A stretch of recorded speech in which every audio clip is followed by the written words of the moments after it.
दीपक जी, इन सारी रिपोर्टों को सबसे पहले खारिज करना चाहिए। मुझे 2018 का एक वाकया याद आ गया, जब मैं कैनबरा में एक डेमोक्रेसी इन इंडिया पर बोलने गया था। वहाँ के कैनबरा के एक प्रोफेसर ने कहा कि इंडिया का डेमोक्रेटिक डेफिसिट ये है। मैंने उनसे पूछा, एक ही सवाल था, ये आपको कहाँ से पता लगा? कोई स्टैटिस्टिक्स है, कोई डेटा है? ऐसा अखबारों में मैंने पढ़ा है। तो मैंने कहा, तुम्हारे यहाँ तो ऑस्ट्रेलिया में अखबारों में बहुत सारे ऐसी ऐसी खबरें आती हैं, उसके आधार पर ऑस्ट्रेलिया का आकलन कर लिया जाए। ये देखिए, एक प्रकार के मीडिया जगत का एक षड्यंत्र है। इस षड्यंत्र को हमको पहचानना चाहिए। जो लोग 70 साल से मलाई चाट रहे थे, जो लोग 70 साल से इस देश के सारे इंस्टीट्यूशंस की को खा रहे थे, दीमक की तरह जो चाट गए, आज वे पत्रकार, वे आज बुद्धिजीवी हाशिए पर हैं, क्योंकि सत्ता उनको अपने तक पहुंचने नहीं दे रही है, फटकने नहीं दे रही है। कौन नहीं जानता है राडिया टेप को? कौन नहीं जानता है? बड़े बड़े लोग थे जो आज जो सत्ता प्रतिष्ठान को हिलाने की बात करते थे।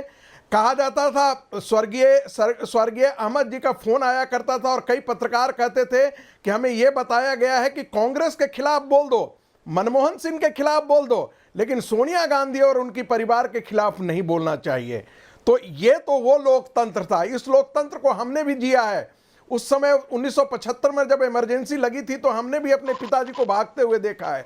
हमने वो दिन देखा है जब स्कूलों के अंदर हमारे छात्र जो है, वो शिक्षक जो है, वो लुक छिप करके भागा करते थे, क्योंकि उनको डर लगता था कि उनकी नसबंदी कर दी जाएगी, उनको जबरन नसबंदी कर दी जाएगी। वो दिन और आज का दिन कोई तुलना है साहब?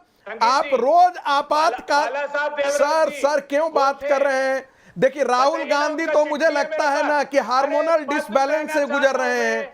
कोई मनुष्य का भी कोई मेनोपॉज होता है, सुनते हैं आजकल डॉक्टर बोलता है कि मनुष्य का भी मेनोपॉज होता है। राहुल गांधी शायद उस मेनोपॉज के दौर से गुजर रहे हैं। उनको वो मानसिक विक्षिप्तता, he is intellectually a retarded person.